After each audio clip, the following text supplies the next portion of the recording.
Good morning and welcome to this National Regulators Communities of Practice National Hybrid Event webinar on Meet the Regulators, supporting First Nations Australians to build strong, equitable and sustainable communities. I am Jeswynn Yogaratnam, the Northern Territory Anti-Discrimination Commissioner, and will take you through the proceedings of this session today. So we are coming live to you from Garamela, also known as Darwin, and I'd like to acknowledge that we're gathering on the energizing saltwater country of the Larrakia people.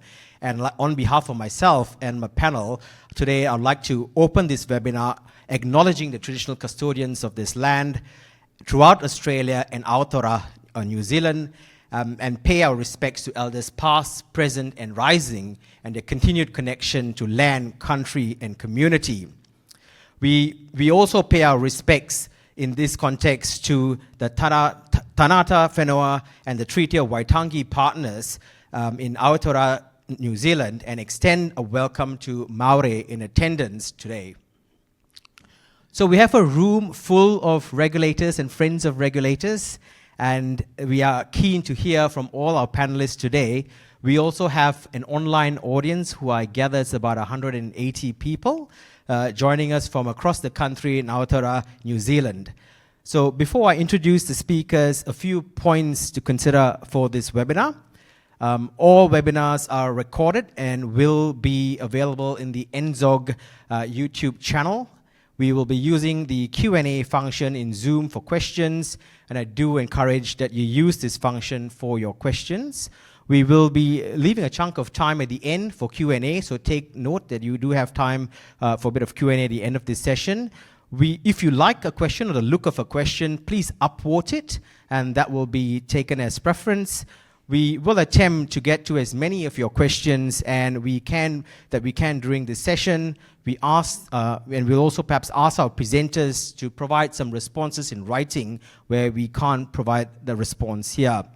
If the Zoom webinar live stream cuts out, please stay with us. We will try to work on the technology here to get it up as soon as possible. And if your internet connectivity drops out, we suggest just restarting your connection to rejoin. So today, in this session on supporting First Nations Australians to build strong, equitable, and sustainable communities, we will discuss how their agencies are supporting Aboriginal and Torres Strait Islander corporations and communities to achieve economic, social, and cultural outcomes. We will also explore how good governance practices can be a driver of stronger and more equitable and sustainable communities. Now, in the context of Australia in 2020, all Australian governments, along with Coalition and the Aboriginal Torres Strait Islander peak organizations, signed the National Agreement on Closing the Gap.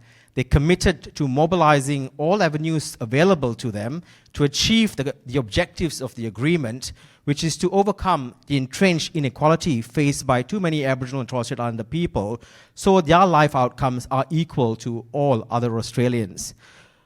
There are 4 priority reforms that regulators have an opportunity to actualize within your commissioning environment. Priority reform number 1, formal partnerships and shared decision making. Priority reform number 2, building the community controlled sector. Priority reform number 3, transforming government organizations. And priority reform number 4, the shared access to data and information at a regional level. So the recent Productivity Commission's review of the agreement is not great, but it shows that despite some pockets of good practice, progress in implementing the agreement's priority reforms has not advanced, partly because of business as usual. As regulators, this is our opportunity. Our opportunity is to use our commissioning environments to be innovative and revisit our business as usual approaches. It calls for us to address power imbalance in systems, policies, and ways of thinking. There was an interesting paper at the NZOG 2023 First Nations Conference called Devolution Dilemma by Anthony Crowley and Associate Professor Tremblay on how to think differently about transference of power. And this paper will be put in the chat box as a point of reference or at another point for your reading purposes. With that in mind, I would like to introduce our panel, and if I may say, we have a bit of regulatory royalty in the house today with an impressive repertoire of lived experience in the professional context of this regulatory space. For brevity of time, I will not read out their full bios, which are available online, but I'll sort of read out the context in the line of which this panel will be speaking. So to begin with, we have Tricia Stroud. And before I say, introduce them, I'd just like to say hello to all of you and hope you have enjoyed a bit of that Arafura sea breeze that's keeping you cool. So Tricia is the Registrar of the Aboriginal and Torres Strait Islander Corporations and independent statutory body office holder appointed under the CATC legislation. Supported by the Office of the Registrar of Indigenous Corporations, the role regulates and supports some 3,200 Aboriginal and Torres Strait Islander corporations nationally, a third of whom are also registered charities. Prior to being appointed as a registrar, Tricia served as the Chief Operating Officer at the Indigenous Land and Sea Corporation. Next one, we have Joseph Longo, or also known as Joe Longo. Joe commenced as ASIC Chair on 1st June 2021. He has held senior leadership roles over 4 decades in corporate law, financial services regulation, and law enforcement in Australia and some of the world's most important financial markets. Joe's previous roles include the General Counsel for Deutsche Bank in London and Hong Kong for 17 years, providing leadership across regulatory issues, governance, corporate law, and non-financial risk. And finally, we've got Sue Woodward AM.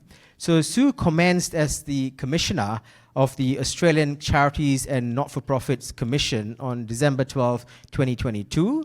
Previously, she was advisor for the not-for-profit law with charity Justice Connect. During her time as a law academic at Melbourne Law School, Sue made a seminal contribution to reform the regulation for charities and not-for-profit that led to Justice Connect not-for-profit law service established in 2008. Sue is also a staunch supporter, and I like this fact about it, reducing unnecessary regulatory obligations on the sector.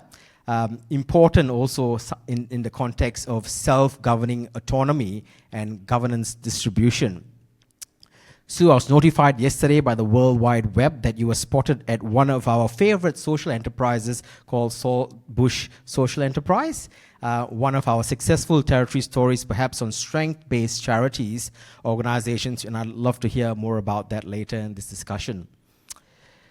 So the format for this session would be that Tricia will be presenting an opening and there'll be a response by Joe and Sue. So with that, could I please call upon Tricia to give us the opening address? Great. Thank you, and thank you, ANZSOG, for having me here and facilitating such an important topic. When discussing supporting Indigenous communities in their pursuit of economic, social and cultural outcomes, the role of regulators doesn't always spring to mind. So to be here today and join my fellow regulators and talk about that, and more importantly talk about how we work together, is really exciting. I too would like to acknowledge that we're on Larrakia country, pay respect to their continued connection and custodianship of land, water, culture and knowledge.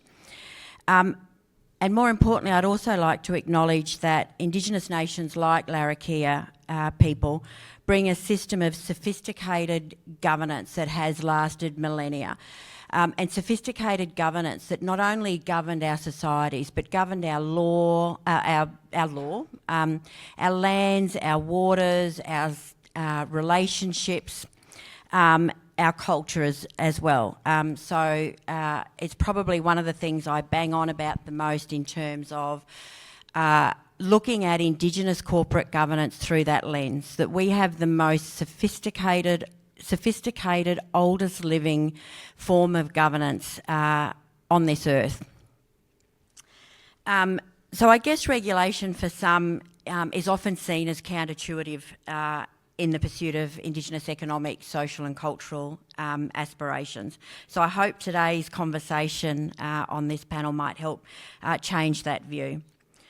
So as the registrar, being a regulator is not an easy job, and it is made all the harder where you cannot draw a connection between your regulatory work and the impact that has, or the purpose that has on the foundations of strong corporate governance in communities, and providing communities through a strong corporate vehicle agency over their lives, agency over services and programs and policy, but more importantly over social, economic and cultural factors of their lives. And for me and my ORIC colleagues, it's well captured in our vision, and our vision is well-governed, self-determining Aboriginal and Torres Strait Islander corporations that are achieving their social, economic and cultural purpose. As mentioned, there are nearly 3,500 Aboriginal and Torres Strait Islander corporations incorporated under the CATSI Act, and a third of them are registered charities. But I always recognise that there are countless other Indigenous entities regulated under the Corps Act that are also doing their part in self-determining social, cultural and economic outcomes for our people. And so while I will always openly advocate for the 3,500 corporations that are Indigenous member-controlled corporations under the CATSI Act, I do always recognise that they don't have a monopoly on self-determining programs and services. And, you know, clearly I have an interest in the strong corporate governance and the important role that those corporations play. Those that have heard me talk about it before, I think advocating as part of a regulator, advocating for the strength-based governance of the corporations you regulate is no more important than it is now.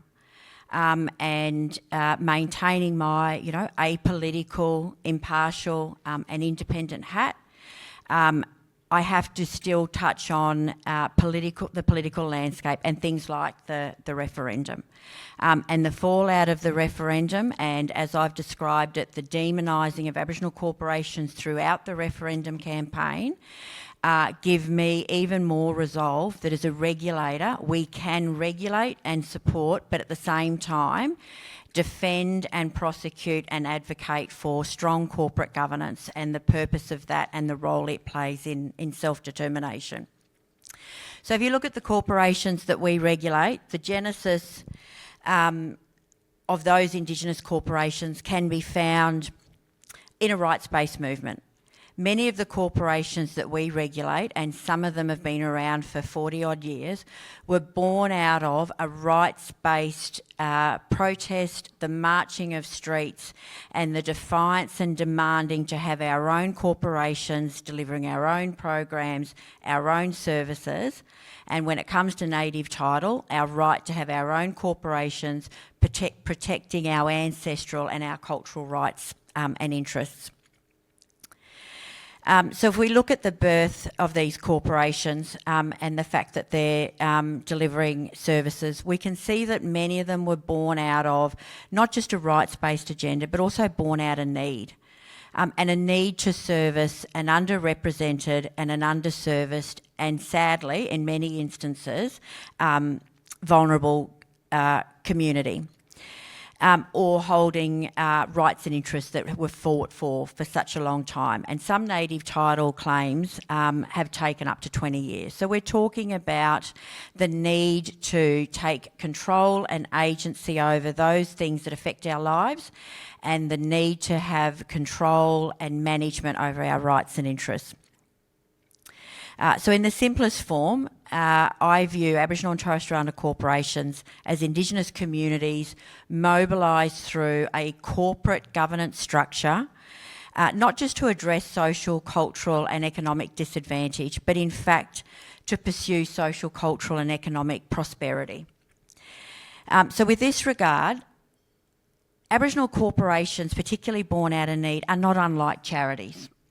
And I often think about, Indigenous purpose-driven, Indigenous mandate corporations serve an Indigenous ethos, no different to what, your Red Crosses or your Catholic or Anglican faith-based charities serve.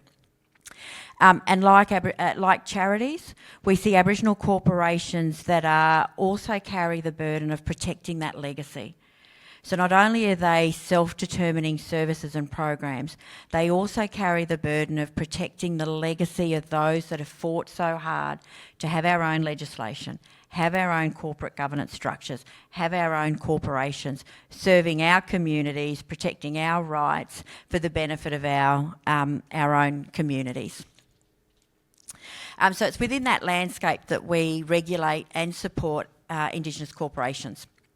So my regulatory approach is driven by our vision, again, well-governed and self-determining corporations, but it's also underpinned by a position that corporations are, by their very nature, autonomous, self-determining community entities. Entities that are, under the CATSI Act, and by the nature of the CATSI Act, are Indigenous controlled and are member controlled, that serve a purpose and serve the mandate of their members. We recognise that the nearly 3,500 corporations incorporated under the CATSI Act represent, again, only one vehicle that communities choose and opt into in terms of a corporate governance structure. Some 92% of corporations registered under the CATSI Act do so voluntarily, with the exception of native title prescribed body corporates. So when you look at that largely voluntary registration base, and you look at the fact that of those 3,500 corporations, we're looking at 240,000 member positions, 18,000 director positions. That's a significant movement. And that is a significant expression of self-determination and agency, again, over social, cultural, economic programs and rights and interests. So as a regulator, I acknowledge the self-determining autonomy of Indigenous corporations, which we regulate, and their right to govern, and where appropriate to self-regulate. However, it comes with a big but. Having self-determination and autonomy brings with it obligations. Obligations to your community, obligations to your members, and obligations to the public. It brings obligations of transparency and accountability, as well as the need to always hold your member and the public's trust and confidence. And this is something that charities understand all too well.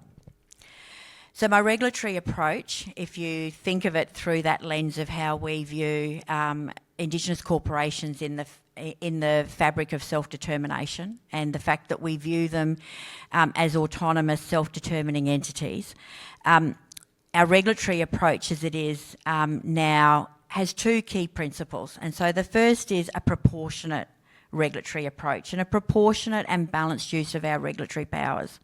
So we support small corporations where there is low risk to self-regulate. And where there are issues arise, to of their own accord, with support, to self-remedy. We prioritise our focus on large, medium corporations where there is a larger presence of government and philanthropic dollars, and where you would reasonably expect there to be a higher level of public accountability. Our approach is, wherever possible, support corporations to remedy issue themselves. If need be, to provide a direction to corporations to remedy, and where all else fails, or where the risk or public interest is too great, take regulatory action. The second principle is focusing on regulatory powers, focusing our regulatory powers on compliance and enforcement action where the governance failure is beyond or is more than a breach of the CATSI Act or a corporation, where the failings actually go to eroding the integrity of Indigenous control and member-controlled corporations. So where members have lost control of the corporation, where directors no longer enjoy the trust and the confidence of their members, where the corporation is no longer serving the mandate of the members, and where the interest of members as a whole is not being served and member rights are being denied. So with that in mind, things that we believe are go against self-determining governance, corporations failing to hold AGMs, directors not having duly authorised positions and members denied the right to elect directors of their choice, directors not keeping their details accurate and up to date.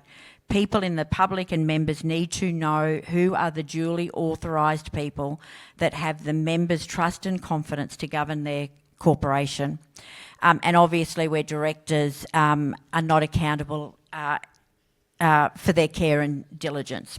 And they're the things that we believe erode Indigenous control and member control integrity. So our vision and regulatory approach is driven by a fundamental belief that communities who rely on a corporate vehicle, and many of them registered under the CATSI Act, cannot realise self-determination over their social, cultural and economic lives where their corporate vehicles fail them. And that's what gets us, me in particular, out of bed every day. Communities' right to self-govern must also be matched, though, by governance standards that are of the highest order.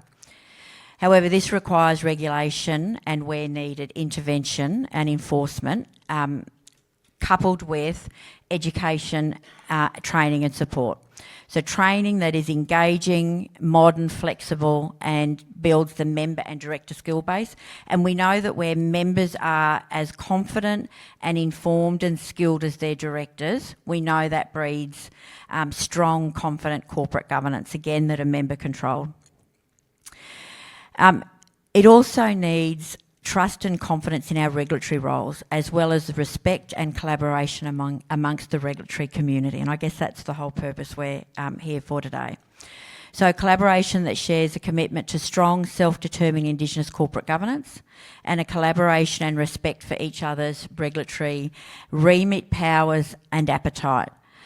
And more importantly, I hope, a collaboration that works together to shift the mindset and the narrative about Indigenous corporate governance, and shift it to a strength-based Indigenous corporate governance lens, recognising the foundations of Indigenous corporate governance are grounded in, again, the most sophisticated, long-serving corporate governance forms known, and that self-determining vehicle for social and cultural prosperity sits in and relies on strong corporate governance. Thank you, Tricia. What you've said actually reminded me of the NZOG First Nations conference in 2023, where the opening address of the Honourable Kelvin Adams, who was at the time the Crown's Relations Minister of New Zealand, said about this concept of a bridge, that if we are in public service, we must learn how to cross the bridge both ways, in context of both worlds, in the way in which we work. He talked about Article 3 of the Waitangi Treaty and made that clear distinction about equality and equity. I remember him talking about the fact that our role is not just to ensure equality, but equitable outcomes.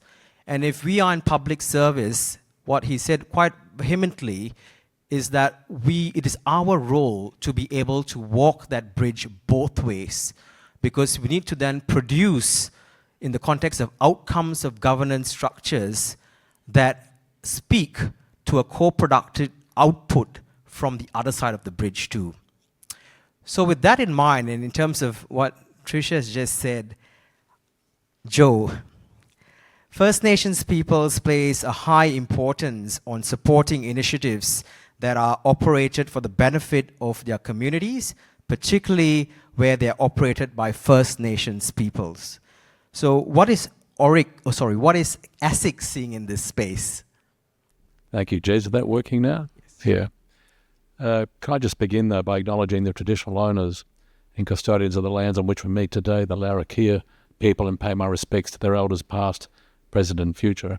And I extend that respect to Aboriginal and Torres Strait Islander people here today and joining us online.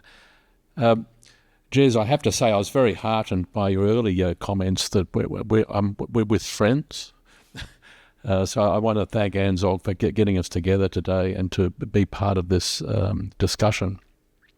I think part of the way I want to answer your question, I spent yesterday visiting some remote communities with some senior colleagues, the Galawinku community at Elcho Island and the Milingimbi community as well.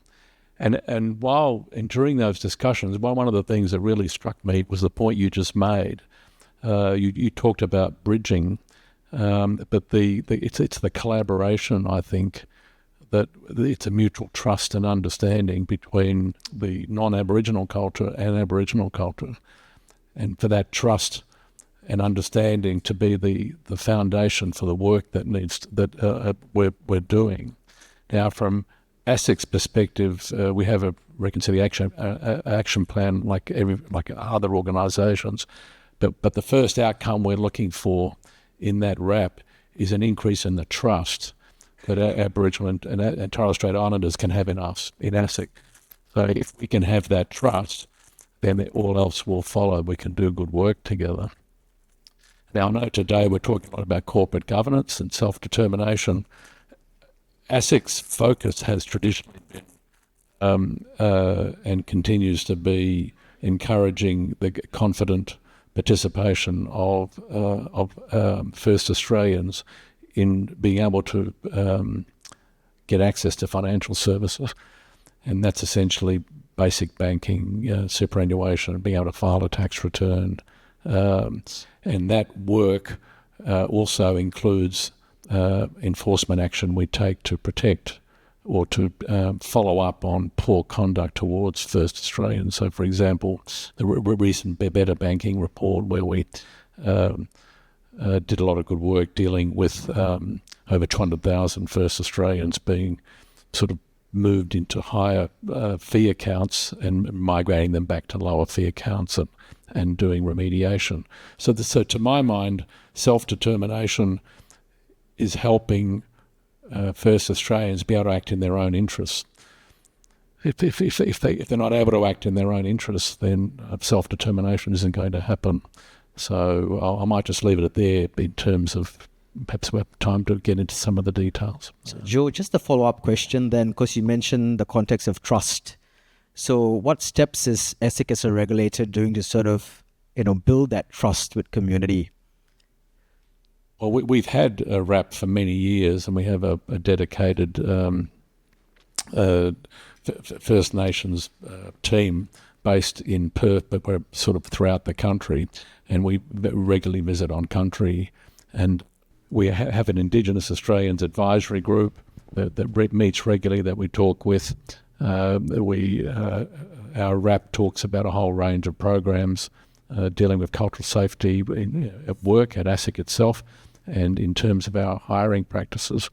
So our engagement is across a whole range of levels, and it's an enduring priority of ASIC's enforcement work to deal with poor conduct in remote communities. I've mentioned better banking, but we ran a case against Select AFSL for poor selling practices, indeed unconscionable conduct around selling insurance products.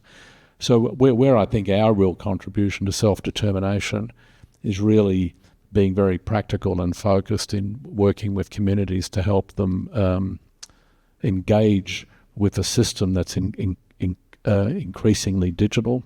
So we're very concerned about digital exclusion and what can be done about that.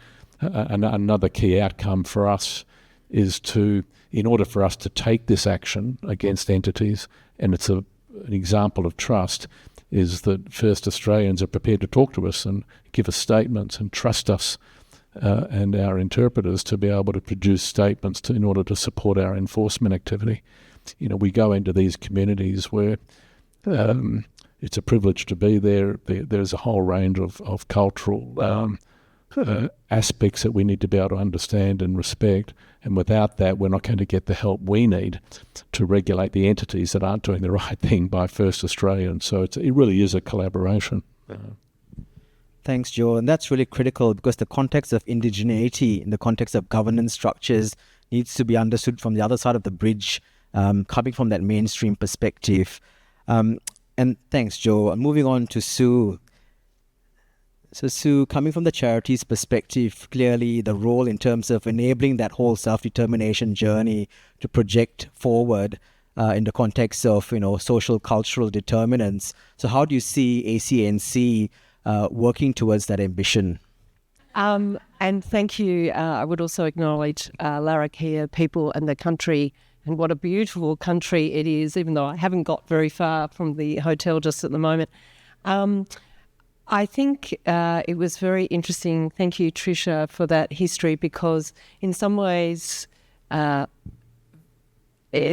charity sector more broadly has called for a specialist charities regulator, of which I'm proudly the Commissioner. That is not the same as the journey that you've described, but there is something similar about wanting a regulator to understand the context in which we regulate. And I think that's really critical for me as the Charities Commissioner to understand the broader charity sector. And I do acknowledge that for many First Nations people that charity can be quite a loaded expression. It can sometimes be that they don't want charity, they want self-determination, they want empowerment. And while they might choose to have a legal structure choose to fall under that definition such that they are regulated by the Charities Commission, it doesn't necessarily mean that they embrace that language. So I do understand that, although obviously the name and the act that I have does use that terminology, so I will use it today. And I think it's really important to acknowledge, you touched on the number of the overlap that we have with about 1,300 charities that are also ORIC registered. Joe has about 12,000 companies that are registered charities with us. So the three of us sitting here today is really, I think, important that we do collaborate and we make sure that the experience for charities, First Nation-led charities and those charities that support First Nations communities have the best, most streamlined experience that they can have. So I regulate 60,000 charities. I think it's a really important fact to understand that this sector is really both economically and socially significant. So about 10.5% of the Australian workforce are employed by registered charities. And people don't, sometimes other governments and government departments that I deal with don't really fully understand that. And when you add in the volunteer contribution, that is, something like 3.5 million volunteers for registered charities. And I would also acknowledge that sometimes in cultural settings, people don't even consider themselves as volunteers. They're just doing their work for the community. And I think it's also significant as a regulator that 63% of all registered charities have an annual revenue of less than $50,000. So that's not much money in the bank. And about half of all registered charities are entirely volunteer run. So very different context to the millions and millions of organisations that Joe regulates and the sort of large end of town and lots of small business as well. And then the great variety that you, Tricia, are trying to govern, from large native title organisations to small community run organisations. And perhaps I'm appropriately somewhere in the middle. And I would also suggest that our regulatory posture has to be different as well.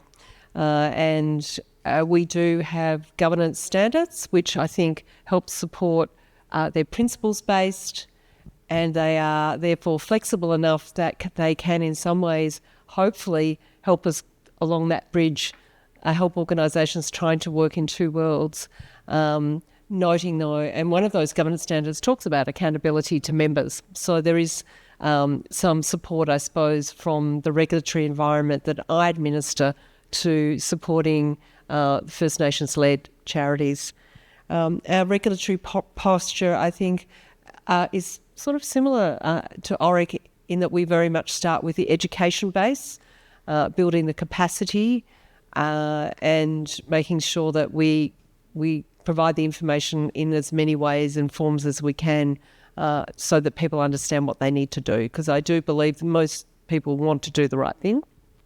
And as Tricia and I both have had conversations before, there is always going to be the need for a pointy end. And as someone who's, worked for many, many years in the sector myself, I never wanted to see that sector, the reputation of charities, sullied by the very, very few who are doing the wrong thing. And that's why we need to have those powers. And that's why I think the sector itself called for the establishment of the charities regulator. Because if we don't get it right, charities can't do what they do best, and that is serve their communities and serve the Australian public and and overseas communities as well. Because there's not public trust and confidence, and without public trust and confidence, you don't get people donating, you don't get people volunteering, and that's not, when you go to invest your money, we all have to put our superannuation somewhere so it'll go to a particular company and we can move it from one company to another. But, people can say, well, I'm not going to donate, I'm not going to volunteer, I don't want to be a board member anymore, it's too difficult, it's too hard, it's too complex. So I think it's great to be here today, and really thanks again to ANZSOG for supporting it, because I think the conversation that we need to have between us and how we can work together to provide that support is really critical. Thank you, Sue. Thank you, Sue. Just a follow-up question then. I think we did talk really about, at some point, the value of the Northern Territory not-for-profit sector. And we've got this report that's just come out from NT Course with the UWA Centre of Public Value. And I'm just sort of curious in terms of your perspective in the employment opportunities that the charity sector is generating within this space. I mean, this report goes to the extent to say in 2021, there were about 5,503 full-time opportunities here. But can you speak more to that in the context of the role of charities in that space, and also part of that journey of self-determination, creating that employment within communities? Yes, I mean, it's always great to have other data to supplement our data.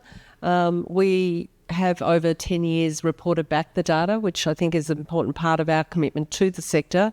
51,000 charities in the most recent report that we did, our 10th report, gave us their information, and we've been able to collate it and report it back. So that's where the figures I've quoted from come. And then it is possible for using our data cube to segment it by postcode, the type of activity, the size of organisations. And I think it is actually really important to acknowledge what a big employer the sector is. And when you look at the data that we have around expenses, revenue and expenses, the majority of those expenses are on the people that deliver the services. And I think the sector is feeling its own cost of living crunch, is what our data shows. That the revenue for the sector annually has now exceeded $200 billion. And in the year that forms the basis of our 10th report, though, expenses exceeded revenue sort of at twice the rate. So I always tell people who work in business, sorry Joe, that it's much harder to be on the board of a charity and not-for-profit than it can be to be on a business board, because you have to run the business as well. You have to make sure, not-for-profit doesn't mean you make a profit, it just means what you do with it is different. So you have to understand all those laws, privacy laws, leasing property, employee laws, all that stuff, as well as charity-specific laws. So different regulator, your charitable fundraising laws, different in every state and territory. There's a whole lot of extra things. You've got volunteers. The rights of volunteers are different to employees. You've probably got more stakeholders. You've got multiple funding sources. It could be, the public donating. It can be multiple levels of government contracts, 1 year, 2 years, 3 years.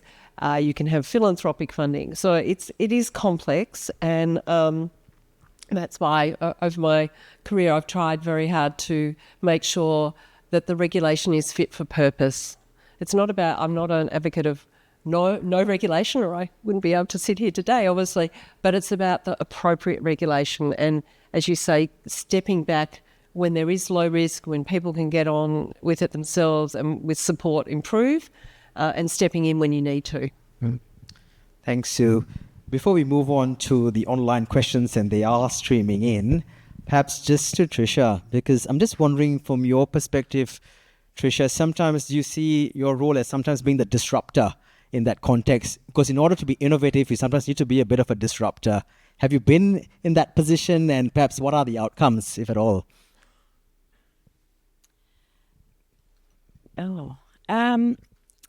I would like to think that over the next couple of years, we will have disrupted people's mindsets and narratives about Indigenous corporate governance and Indigenous governance, and the strength and the value of it, not just on Indigenous self-determination, but in terms of the nation more broadly.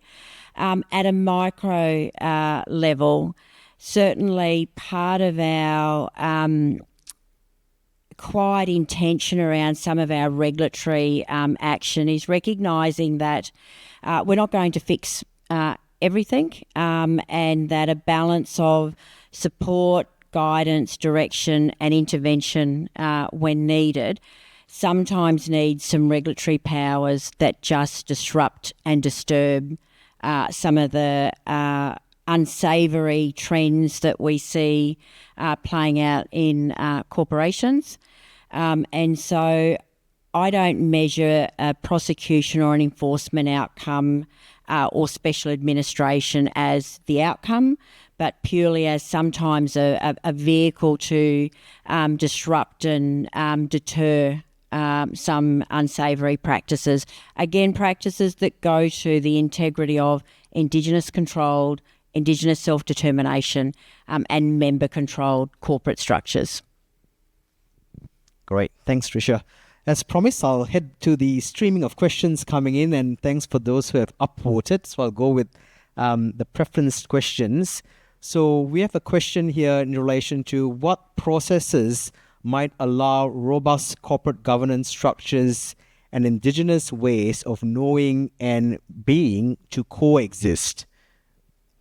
Perhaps back to you, Tricia, or does anyone want to take that on? Okay.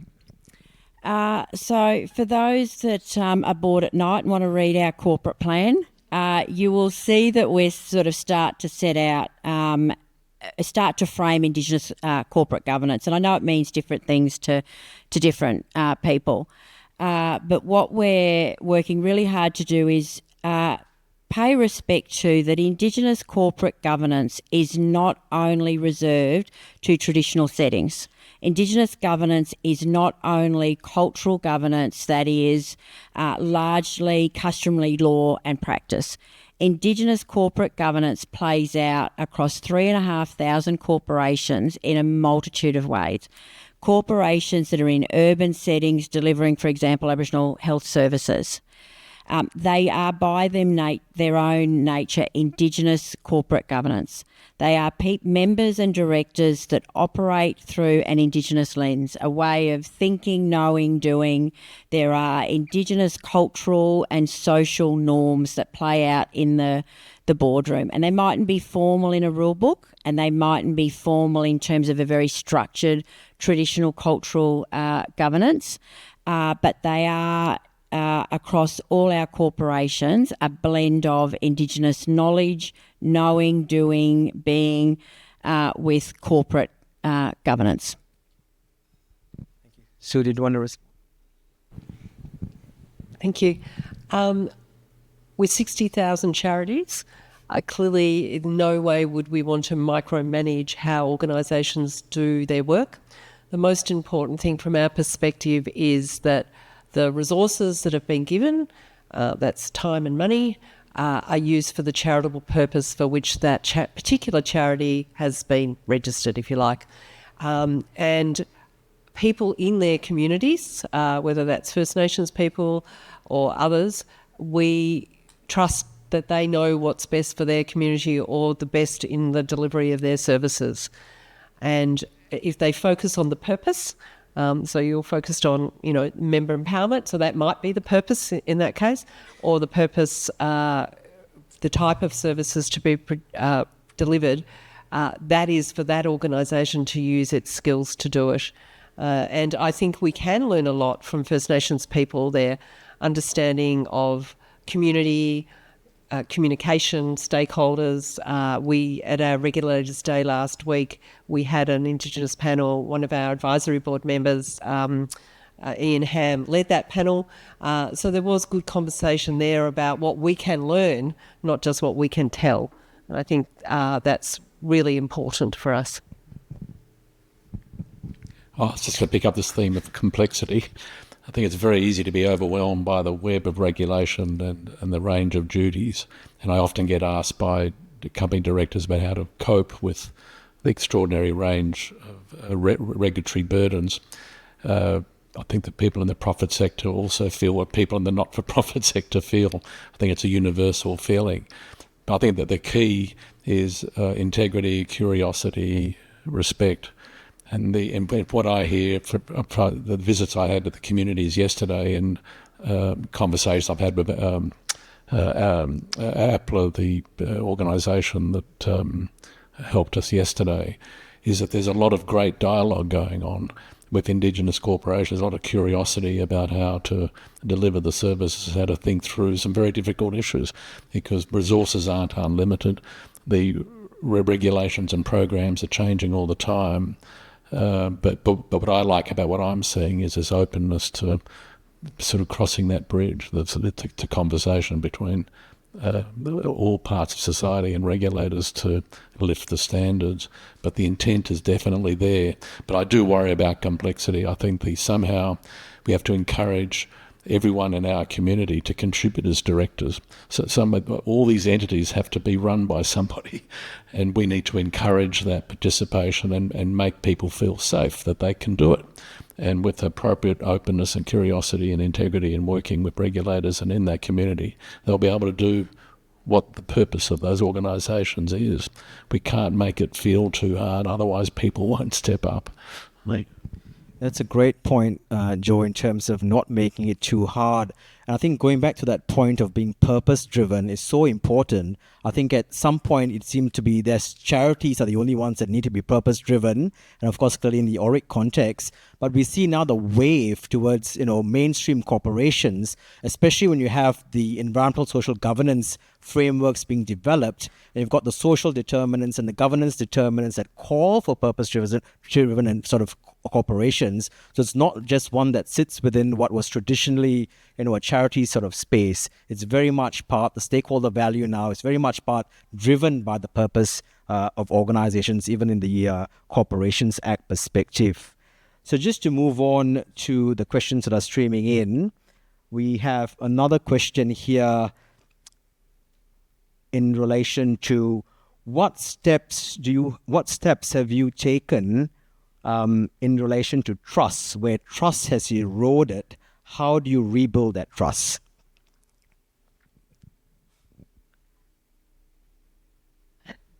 You get that. Switch up the order. I guess that's a very broad question, and so I'm struggling to answer it in the sense that, often it's one-on-one. So if the trust is broken down in us believing that particular charity is going to be able to deliver on its purpose, and they time and time again don't, then that can be a situation where we have to think very hard about what steps we take. It's been said to me that there are no bad charities, just bad people. I generally believe people are very good, but, sometimes our focus is on, well, there is a breakdown in trust in that charity. So we're looking at the entity and thinking, well, what services does that charity deliver, and what's going to be the consequence for the community if that charity is revoked? I mean, it'd be very easy for me to go, they're not doing a good job. We've got difficulties with them, take them off the register. But we work very hard to ensure that where it's appropriate, that charity continue, and how's that going to be? And I would say often the charity, if they lose the trust of the community, that's going to be the issue that they face. And we try and support them to, if they can show that they're back on track with their compliance side, that will help them rebuild trust in the delivery of their services. Yeah. I was just going to say, from ASIC's perspective, I think trust is about following through on what you're going to say you're going to do. I think that's very important. I think you can't just visit a community once, you've got to go back more.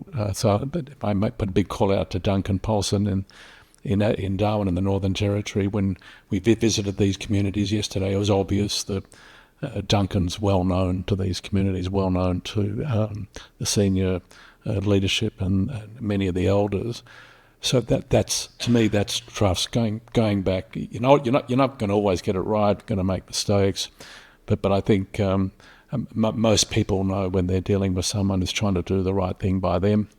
I think the other thing about trust is listening. You've got to somehow, take the time to listen and be patient, and that doesn't always come naturally. Yeah. Thanks. There's probably two things for us in terms of trust. One is our new regulatory compliance framework, which shifts the focus to trusting that in the main, Aboriginal and Torres Strait Islander corporations are intentionally or voluntarily compliant. Sometimes they might be unintentionally non-compliant, but there is only a very few that are willfully defiant and deliberately non-compliant. And so we're working really hard to change that and create understanding. So people trust that in the main, we trust that they are voluntarily compliant. And the other thing is about regaining the trust in ORIC as a regulator. So being far more open and transparent and receptive to criticism and challenges. We are far more overt in reminding people of what their review and their appeal rights are and what their avenues are, and in fact have just overhauled our complaints regime. And then the final one is we've renewed our values, and we are going really hard on our value of independence and impartiality. And you will hear it constantly in terms of our regulatory actions. And what that means is there are a number of things that we've done historically that we don't do anymore because we believe they compromise our impartiality, and that erodes people's trust that we can independently take regulatory action impartial to community, political or corporate feuds and factions. Thanks, Tricia. It kind of reminds me again of what the Honourable Calvin Davis had said, that when you're crossing that bridge, it's so important because you're returning back with views coming from community. And I think government agencies, more often than not, when they don't cross that bridge, you have lack of understanding of that view, of that world vision, and it's really important that when you're structuring your governance structures, that's taken into consideration. Because, for example, from your space, Tricia, it's all about that concept of indigeneity and how we're embracing it and celebrating it within the governance structure. And if you don't cross that bridge, then it's one that won't be reflected. So moving on perhaps to the next question, and I'm just mindful of time. I think we've got about 5 minutes to go. Good. I've got any thumbs up from Lorraine at the back. Do you have any tips for how we can lead those internal discussions designed to test our corporate appetites and structures to allow for deeper collaboration and acceptance of differing ways of working, structures, or processes? RAPs are one way of doing this in a structured way, but not all organizations have it. So I guess alternatives to RAPs in the context of, dealing with internal discussions.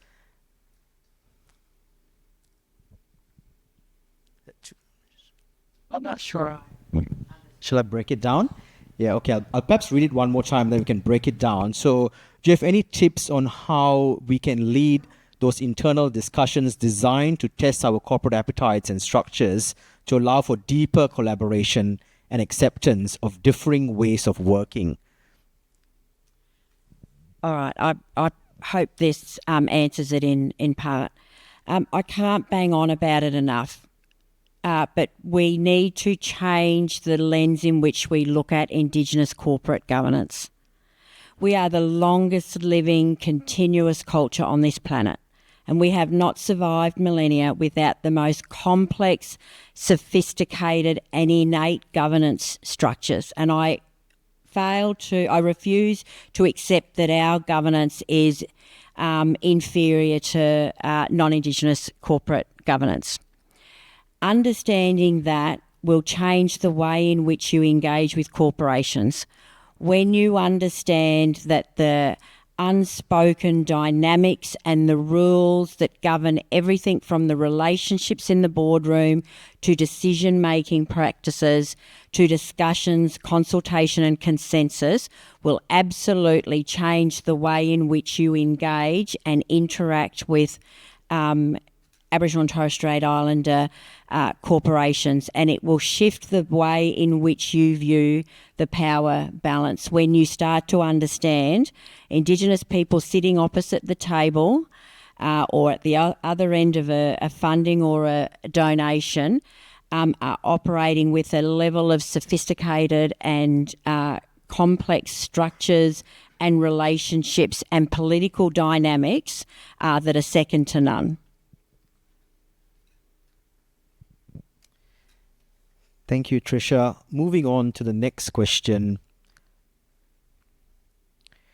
Have you ever seen your regulatory environment? I think we've answered this before as a disruptor. And I think, Tricia, you've answered that question quite well earlier. And the other question here is, what are some of the levers that help you accelerate change?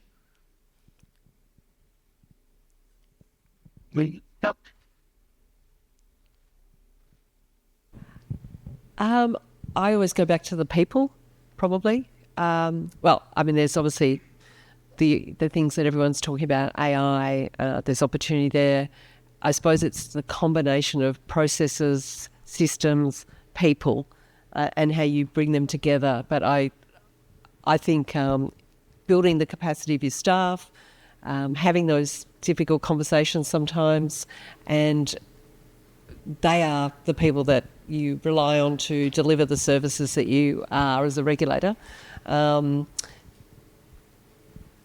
then you've got to enhance the systems, make sure they've got the tools that they need and that they're connected and understand the community that you're regulating. Yeah, I agree with all that. I think change for the better also involves picking the right problems to solve and publicising the solutions. So whatever, from a regulatory perspective, whatever steps you take has a broader impact. I think it's a point Tricia made earlier.